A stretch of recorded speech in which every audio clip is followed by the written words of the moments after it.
Welcome friends. CTET 2022 में तैयारी करने वाले आप सभी विद्यार्थियों, शिक्षार्थियों एवं अभ्यर्थियों का हमारे इस YouTube चैनल एजुकेशनल प्लेटफॉर्म में बहुत बहुत स्वागत। मित्रों,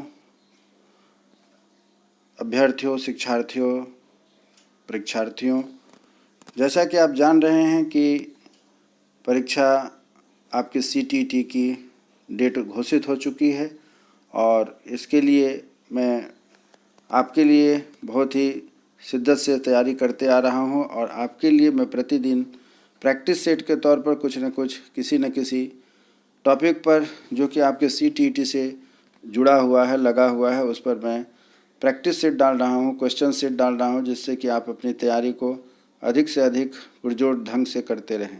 इसी सिलसिले को आगे बढ़ाते हुए CDP का एक महत्वपूर्ण टॉपिक है जीन पियाजे के संज्ञानात्मक सिद्धांत का, जिसका कि मैं आपके सामने यह एक प्रैक्टिस सेट लेकर के आया हूं। उम्मीद करता हूं कि आपको अच्छा लगेगा और आप अपने आप को इसके लिए तैयार कर लें। यह सेट ऐसा है कि आए दिन इस सेट पर किसी न किसी पूरे हिंदुस्तान में जो सेट होती CTET की परीक्षा होती है, स्टेट TET की परीक्षा होती है, उसमें आपको यह क्वेश्चन निश्चित रूप से पूछा जाता है। एक प्रकार से समझे प्रैक्टिस सेट है। और आगे बढ़ने से पहले आपसे रिक्वेस्ट है कि आप हमारे इस YouTube चैनल को सब्सक्राइब करें, जिससे प्रतिदिन सुबह और शाम आपके लिए जो यह एक प्रैक्टिस सेट दिया जाए उसकी नोटिफिकेशन आपको सबसे पहले पहुंचे और आप अपने आप को एक बार पुनः प्रैक्टिस करके तरोताज़ा महसूस करें कि आपकी तैयारी कैसी चली है। चलिए मित्रों, दोस्तों, विद्यार्थियों, परीक्षार्थियों, अभ्यर्थियों, आपके साथ मैं इस YouTube चैनल एजुकेशनल प्लेटफॉर्म के साथ आपके साथ एक बार पुनः हाजिर हूँ। आगे बढ़ता हूँ। प्रश्न नंबर 1 है कि बच्चे अपनी समझ से विश्व की परिकल्पना करते हैं, ये कथन किसने दिया था? प्रश्न मैं रिपीट करता हूँ। बच्चे अपनी समझ से विश्व की परिकल्पना करते हैं, अर्थात बच्चे की जो उम्र होती है उसके अनुसार उनकी सोच होती है, उनकी संज्ञानात्मक विकास होते हैं, उनका मानसिक विकास होता है और उसी हिसाब से वो दुनिया को सोचते हैं, समझते हैं और कल्पना करते हैं। तो कहने का मतलब है कि बच्चे अपने समझ से अपने विश्व की परिकल्पना करते हैं। इस कथन को किसने दिया था? तो आपके पास ऑप्शन है 1 पावलोव ने, नंबर 2 पियाजे साहब ने, नंबर 3 स्किनर ने, नंबर 4 कोलहनबर्ग ने। तो इसका सही उत्तर आप बताएं और गौर करें। जब तक मैं आगे बढ़ता हूं, आपको मैं दे रहा हूं, इसका सही उत्तर है पियाजे साहब ने। चलिए क्वेश्चन नंबर 2 के लिए आगे बढ़ते हैं।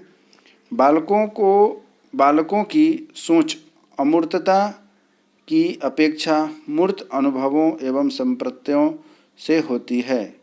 बालकों की सोच अर्थात बच्चे जो सोचते हैं वह अमूर्तता की अपेक्षा मूर्त अनुभवों से एवं प्रत्ययों से होती है। वह जो अमूर्त की दुनिया से ज़्यादा बेहतर मूर्त की दुनिया का अनुभव लेकर के उस पर अपना मानसिक विकास उनका अच्छा होता है। तो उसकी उम्र कब होती है, कौन सी होती है? पहला ऑप्शन है 7 वर्ष से 12 वर्ष तक, दूसरा ऑप्शन है 12 वर्ष से वयस्क होने तक, तीसरा ऑप्शन है 2 वर्ष से 7 वर्ष तक की अवस्था, तथा चौथा ऑप्शन है जन्म से 2 वर्ष की अवस्था। तो बालकों की सोच अमूर्तता की अपेक्षा मूर्त अनुभवों एवं प्रत्ययों से होती है। उसके जो आयु सीमा है वह सबसे सूटेबल होगी 7 वर्ष से 12 वर्ष की अवस्था तक। चलिए मित्रों, आगे बढ़ते हैं। इसी सिलसिला में प्रश्न संख्या आगे बढ़ाते हैं। प्रश्न संख्या 3 है आपके लिए, जो कि बहुत ही महत्वपूर्ण है। थोड़ी लंबा है प्रश्न, लेकिन आप इसको ध्यान से सुनेंगे तो शायद इसको समझ जाएंगे। कोई 5 साल की लड़की एक टी-शर्ट को तह करके रखते हुए अपने आप से बात करती है। लड़की द्वारा प्रदर्शित व्यवहार के संदर्भ में निम्नलिखित में से कौन कौन से कथन सही हैं? फिर से मैं एक रिपीट करता हूँ। एक लड़की है 5 साल की, वह अपने टी-शर्ट को मोड़ करके रख रही है, तह लगा रही है, और तह लगाते समय वह अपने आप से बात करती है। लड़की द्वारा प्रदर्शित वह व्यवहार जिसमें वह अपने आप से बात करती है, आपको बताना है कि कौन सा सही कथन होगा। उसके बारे में मैं आपको यहाँ पर पढ़ रहा हूँ। पहला है जीन पियाजे व लेव वागोत्स्की। इसकी व्याख्या बच्चे के विचारों की अहम केंद्रित प्रकृति के रूप में करेंगे। नंबर 2 जिन पियाजे इसे अहम केंद्रित भाषा कहेगा और लेवत्स्की इसकी व्याख्या बच्चे के द्वारा निजी भाषा से अपनी क्रियाओं को नियमित करने को प्रयास के रूप में करेगा। नंबर 3 में है कि जिन पियाजे इसकी व्याख्या सामाजिक अन्योन्य क्रिया के रूप में करेगा और लेवत्स्की इसे खोजबीन मानेगा। और चौथा है जिन पियाजे व लेवत्स्की इसकी व्याख्या बच्चे के द्वारा अपनी माँ के अनुकरण के रूप में करेंगे। तो आपके पास 4 ऑप्शन दिए गए हैं कि बच्चे का व्यवहार कैसा होगा। तो आप यहाँ देख रहे हैं कि जिन पियाजे साहब और लेवत्स्की साहब के जो सिद्धांत है उसकी तुलना करते हुए हमें उत्तर देना है। तो इस प्रश्न का उत्तर आप भी सोचें, विचार करें और ज़्यादा समय नहीं लेते हुए मैं आपको बताता हूँ कि इस प्रश्न का उत्तर होगा, प्रश्न का उत्तर नंबर 2 सही उत्तर होगा। आप भी इसकी विचार करें कि इसका सही उत्तर क्या होगा। मेरे हिसाब से इसका सही उत्तर ऑप्शन नंबर 2 होना चाहिए। चलिए पुनः आगे बढ़ते हैं प्रश्न संख्या 4 की ओर। आपके पास प्रश्न आता है कि पियाजे के अनुसार बच्चों का चिंतन वयस्कों से डैश में भिन्न होता है बजाय डैश के। फिर से रिपीट करता हूँ, पियाजे के अनुसार पियाजे साहब का क्या कहना है, बच्चों का चिंतन वयस्कों से डैश में भिन्न होता है बजाय डैश के। आपके पास पहला ऑप्शन है मात्रा एवं प्रकार, दूसरा ऑप्शन है आकार एवं मूर्तपरकता, नंबर 3 ऑप्शन है प्रकार एवं मात्रा, नंबर 4 है आकार एवं किस्म। आप भी विचार करें इसका सही उत्तर क्या होगा। जब तक कि मैं आपको इस प्रश्न का उत्तर बता के आगे बढ़ता हूँ। उत्तर है कि पियाजे के अनुसार बच्चों का चिंतन वयस्कों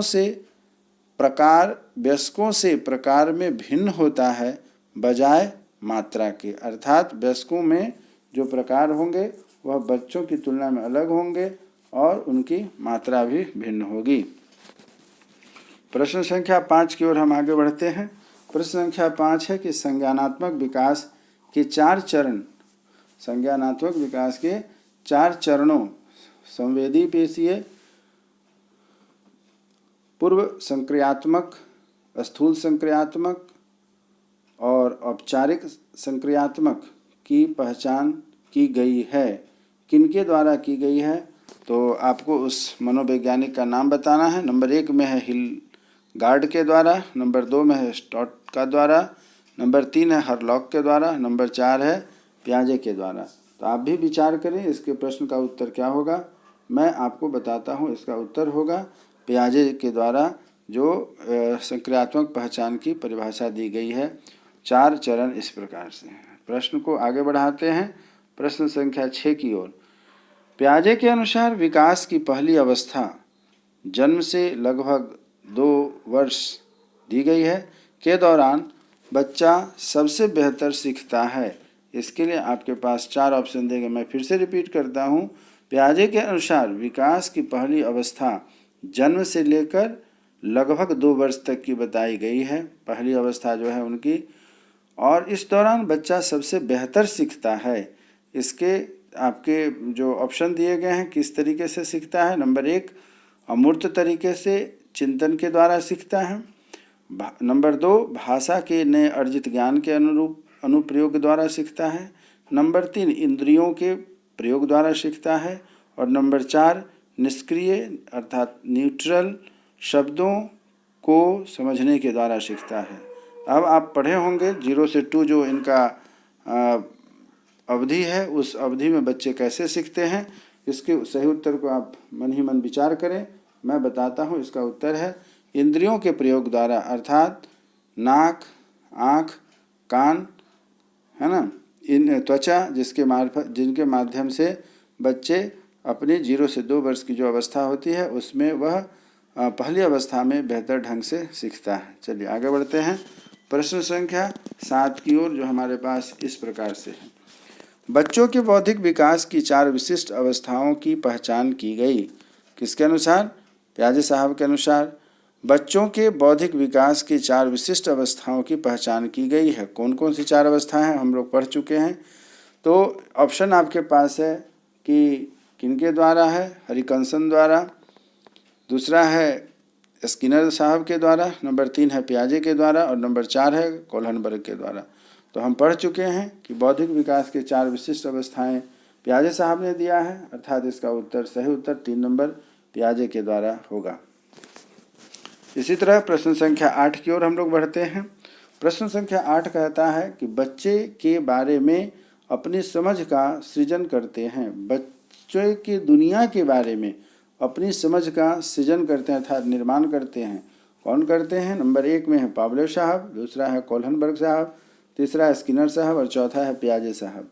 तो बच्चे के बारे में अपनी समझ का सृजन करते हैं। जैसा कि हमने पढ़ा है कि पियाजे साहब अपने सृजन के साथ साथ अपने बच्चों के ऊपर भी इन्होंने रिसर्च किया था, जिसके आधार पर उन्होंने विकास की 4 अवस्था बताई थी। अर्थात इसका श्रेय जाता है किनको? इसका श्रेय जाता है हमारे प्यारे और जाने माने जो मनोवैज्ञानिक हैं, उनका नाम है मिस्टर पियाजे साहब, जिन्होंने बच्चे की दुनिया के बारे में अपनी समझ का सृजन किया, अपने बच्चों के ऊपर किया और इसका श्रेय जाता है पियाजे साहब के ऊपर। ठीक है मित्रों, आगे बढ़ते हैं। प्रश्न संख्या 8 के बाद अब प्रश्न संख्या 9 की बारी आ रही है। प्रश्न संख्या 9 हमारे पास है इस ढंग से, इस पर हम लोग विचार करते हैं। प्रश्न संख्या 9 है कि पियाजे के अनुसार निम्नलिखित में से कौन सी अवस्था में बच्चा अमूर्त संकल्पनाओं के विषय में तार्किक चिंतन करना प्रारंभ कर देता है। अर्थात बच्चा अमूर्त संकल्पनाओं में वह तार्किक चिंतन करना शुरू कर देता है। अमूर्त से हो गया कल्पनीय वस्तुओं के बारे में बात हो रही है। तो बच्चों की वह कौन सी अवस्था होती है जिसमें काल्पनिक वस्तुओं की वह संकल्पना करने लगता है और उस पर अपना विचार रखता है दोस्तों के साथ। तो हमारे पास ऑप्शन है पहला औपचारिक संक्रियात्मक अवस्था 12 वर्ष से ऊपर की ओर, दूसरा है संवेदी प्रेरक अवस्था जन्म से 2 वर्ष की ओर, उसके बाद हमारे पास ऑप्शन है पूर्व संक्रियात्मक अवस्था 2 से 7 वर्ष की ओर और चौथा है ऑप्शन मूर्त संक्रियात्मक अवस्था 7 साल से 11 वर्ष की अवस्था। तो पियाजे के अनुसार निम्नलिखित में से कौन सी अवस्था में बच्चा अमूर्त संकल्पनाओं के विषय में सोचना और चिंतन तर्क करने लगता है? तो इसकी सही आंसर होगी नंबर 1 औपचारिक संक्रियात्मक अवस्था, अर्थात 12 वर्ष से ऊपर की अवस्था में बच्चा अमूर्त संकल्पनाओं को, यहाँ तक कि मूर्तियों को भी देख करके वह अपने मन में विभिन्न प्रकार की भावनाओं को लाना शुरू कर देता है। अर्थात 12 वर्ष से 18 वर्ष की जो अवस्था है उसमें मूर्तियों के साथ भी वह सपना देखना शुरू कर देता है। इसको आप ध्यान से रखेंगे मित्रों। चलिए आगे बढ़ते हैं प्रश्न संख्या 10 की ओर। प्रश्न संख्या 10 क्या कहता है? प्रश्न संख्या 10 कहता है वह अवस्था जब बच्चा तार्किक रूप से वस्तुओं व घटनाओं के विषय में चिंतन प्रारंभ करता है। वह अवस्था जब बच्चा तार्किक रूप से वस्तुओं व घटनाओं के विषय में चिंतन प्रारंभ कर देता है, वह कौन सी अवस्था होती है? पहला 1 है औपचारिक संक्रियात्मक, नंबर 2 है पूर्व संक्रियात्मक, नंबर 3 है मूर्त संक्रियात्मक अवस्था, नंबर 4 है संवेदी प्रेरक अवस्था। तो जब बच्चे तार्किक रूप से वस्तुओं व घटनाओं के विषय में चिंतन प्रारंभ कर देते हैं तो उस घटना का नाम क्या होता है? ऑप्शन नंबर 3 सही ऑप्शन होगा, वह मूर्त संक्रियात्मक अवस्था। क्या होता है? मूर्त संक्रियात्मक अवस्था। चलिए मित्रों अब आगे बढ़ते हैं। आपके पास प्रश्न संख्या 11 इस प्रकार से है जो अब आप देख सकते हैं। पियाजे के अनुसार संज्ञानात्मक विकास के किस चरण पर बच्चा वस्तु अस्थायित्व को प्रदर्शित करता है? पियाजे के अनुसार संज्ञानात्मक विकास के किस चरण पर बच्चा वस्तु अस्थायित्व को प्रदर्शित करता है? तो आप जैसा कि हम जानते हैं आपके पास दिए हुए 4 ऑप्शन हैं, उसमें से सही ऑप्शन कौन सा है उस पर आपको अपना विचार देना है। पहला है मूर्त संक्रियात्मक चरण, दूसरा है औपचारिक संक्रियात्मक चरण, तीसरा है संवेदी प्रेरक चरण, चौथा है पूर्व संक्रियात्मक चरण। तो इसमें से कौन सा सही उत्तर होगा इस पर आप विचार करें और मैं इस प्रश्न का उत्तर दे करके अगले प्रश्न की ओर बढ़ता हूं ताकि आप इस पर विचार करते रहें और मुझे आगे प्रश्न पर आगे बढ़ने का मौका दिया जाए। चलिए प्रश्न संख्या 12 आपके सामने है। प्रश्न संख्या 12 कहता है कि पियाजे के अधिगम के संज्ञानात्मक सिद्धांत के अनुसार, ध्यान रखिएगा मित्रों, यहाँ हर प्रश्न में एक प्रश्न जुड़ा है और एक आपके पास उत्तर जुड़ा है। आप ध्यान से सुनेंगे, आप भूलेंगे नहीं। प्याजे साहब ने अधिगम का कौन सा सिद्धांत दिया था? संज्ञानात्मक सिद्धांत दिया था। तो प्याजे के अधिगम के संज्ञानात्मक सिद्धांत के अनुसार वह प्रक्रिया जिसके द्वारा संज्ञानात्मक संरचना को संशोधित किया गया था, अर्थात सुधार किया गया था, उसे क्या कहते हैं? तो आपके पास 4 ऑप्शन हैं। नंबर 1 प्रत्यक्षकरण, नंबर 2 है समावेशन, नंबर 3 है समायोजन तथा नंबर 4 है स्कीमा। तो पियाजे के अधिगम के संज्ञानात्मक सिद्धांत के अनुसार वह प्रक्रिया जिसके द्वारा संज्ञानात्मक संरचना को संशोधित किया जाता है वह क्या कहलाती है? इसका उत्तर मैं आपको दे देता हूँ, वह समायोजन कहलाती है। आप इस चीज़ पर विचार करें। और अब अगले प्रश्न की ओर मैं बढ़ता हूँ, आप ध्यान से सुनेंगे। प्रश्न संख्या 13 है आपके पास।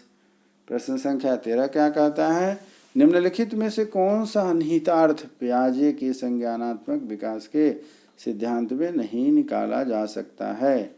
फिर से मैं प्रश्न दोहराता हूँ। निम्नलिखित में से कौन सा सिद्धांत पियाजे के संज्ञानात्मक विकास के सिद्धांत से नहीं निकाला जा सकता, अर्थात जो उनका सिद्धांत दिया गया है वह नहीं निकाला जा सकता है? तो आपके पास 4 ऑप्शन हैं, वह कौन कौन सा है? नंबर 1 में है बच्चों के अधिगमनात्मक तत्परता के प्रति संवेदनशीलता। नंबर 2 में है व्यक्तिक भेदों की स्वीकृति। नंबर 3 में आता है खोजपूर्ण अधिगम। नंबर 4 में आता है शाब्दिक शिक्षण की व्यवस्था। तो आपके पास प्रश्न है कि निम्नलिखित में से कौन सा सिद्धांत पियाजे के संज्ञानात्मक विकास के सिद्धांत से नहीं निकाला जा सकता, अर्थात जो आपको ऑप्शन दिए गए हैं उसमें संज्ञानात्मक विकास का अर्थ नहीं मिलता है। तो वह शाब्दिक शिक्षण की आवश्यकता, जो कि उनके संज्ञानात्मक विकास के सिद्धांत से मैच नहीं करता है। बाकी जो ऊपर के 3 अवस्थाएं हैं वह तीनों उनके संज्ञानात्मक विकास के सिद्धांत को मैच करता है। इसीलिए कहा गया है कि सिद्धांत से नहीं निकाला जा सकता, वह शाब्दिक शिक्षण की आवश्यकता, अर्थात उन्होंने पढ़ने लिखने के बारे में कुछ भी नहीं कहा है। यहाँ जो बात हो रही है शाब्दिक शिक्षण से अभिप्राय है पढ़ाई लिखाई की बात, जैसा कि पियाजे साहब ने पढ़ाई लिखाई की बात को उसमें कुछ भी नहीं अपने सिद्धांत में कहा है। अब आगे बढ़ते हैं प्रश्न संख्या 13 की ओर। आपके पास है पियाजे के सिद्धांत के अनुसार बच्चे निम्न में से किसके द्वारा सीखते हैं? हमारे पास ऑप्शन दिया गया है, नंबर 1, 2, 3, 4 है। पहला नंबर है कि सही प्रकार से ध्यान लगाकर जानकारी को याद करना। नंबर 2 है कि समाज के आर्थिक योग्य सदस्यों के द्वारा उपलब्ध कराए गए सहारे के आधार पर। नंबर 3 है अनुकूलन की प्रक्रिया के आधार पर। नंबर 4 है उपयुक्त पुरस्कार दिए जाने पर अपने व्यवहार में परिवर्तित करना। फिर से सुनिएगा, पियाजे के सिद्धांत के अनुसार बच्चे निम्न में से किसके द्वारा सीखते हैं? सीखने का क्या तरीका है? तो सही प्रकार से ध्यान लगाकर दी जाने वाली जानकारी को याद करना। नंबर 2 है कि समाज में आर्थिक योग्य सदस्यों के द्वारा उपलब्ध कराए गए सहारे के आधार पर। नंबर 3 है अनुकूलन की प्रक्रिया के आधार पर। नंबर 4 है उपयुक्त पुरस्कार दिए जाने पर अपने व्यवहार में परिवर्तित करना। तो इसका उत्तर आप विचार करिए। मैं समझता हूँ इसका उत्तर 3 होगा। नंबर 3 के आधार पर, अर्थात यह होगा कि अनुकूलन की प्रक्रिया के आधार पर यह होगा। पुनः आगे बढ़ते हैं। प्रश्न संख्या जो हमारे पास है वह प्रश्न संख्या है, आप देख रहे हैं, प्रश्न संख्या 14 के बाद प्रश्न संख्या आती है, प्रश्न संख्या हो गया 15। प्रश्न संख्या यह कहता है कि निम्नलिखित के विचार से बच्चे सक्रिय ज्ञान निर्माता तथा नन्हे वैज्ञानिक हैं जो संसार के बारे में अपने सिद्धांतों की रचना करते हैं। बहुत अच्छी प्रश्न यहाँ पर की गई है आपके लिए। निम्नलिखित में से मतलब ऐसे किनके सिद्धांत हैं जिनके अनुसार बच्चे सक्रिय ज्ञान निर्माता तथा नन्हे वैज्ञानिक हैं जो संसार के बारे में अपने सिद्धांतों की रचना करते हैं, अपने सिद्धांतों की रचना करते हैं। ध्यान दीजिएगा, यहाँ पर बहुत ही ट्रिक है समझने के लिए कि जब कभी भी अपने शब्द का प्रयोग होगा तो वहाँ आप निश्चिंत होकर बड़े कॉन्फिडेंस के साथ आप उत्तर देंगे। और वह कौन सा उत्तर होगा, अभी तत्काल मैं ऑप्शन देता हूँ। पहला है स्किनर साहब, दूसरा है युंग साहब, तीसरे हैं पेवलोव साहब और चौथा है पियाजे साहब। तो जब कभी भी आपके लिए अपने सिद्धांत शब्द का प्रयोग हो तो आप समझ आएंगे कि वहाँ पर पियाजे साहब का सिद्धांत अपना सिद्धांत है। तो मैं उम्मीद करता हूँ आपको इसका उत्तर समझ में आया होगा। इसी उम्मीद के साथ कि आप इसके जो प्रैक्टिस कराएंगे आप इससे बहुत बहुत संतुष्ट होंगे। चलिए अब आज का हम अपना प्रैक्टिस सेट यहीं समाप्त करते हैं। आगे बढ़ने से पहले पुनः मैं आपसे रिक्वेस्ट करता हूं कि हमारे चैनल को सब्सक्राइब करें, जैसा कि आपके CTET 2022 के लिए डेट घोषित कर दी गई है। और मैं प्रतिदिन आपको इसके लिए 2 सेट किसी न किसी नए टॉपिक पर लेकर के आऊँगा।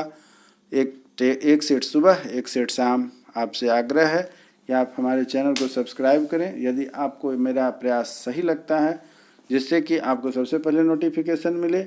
इसी उम्मीद के साथ कि फिर अगले एपिसोड में आपसे मुलाकात होगी। तब तक के लिए जय हिंद, जय भारत, बहुत बहुत धन्यवाद।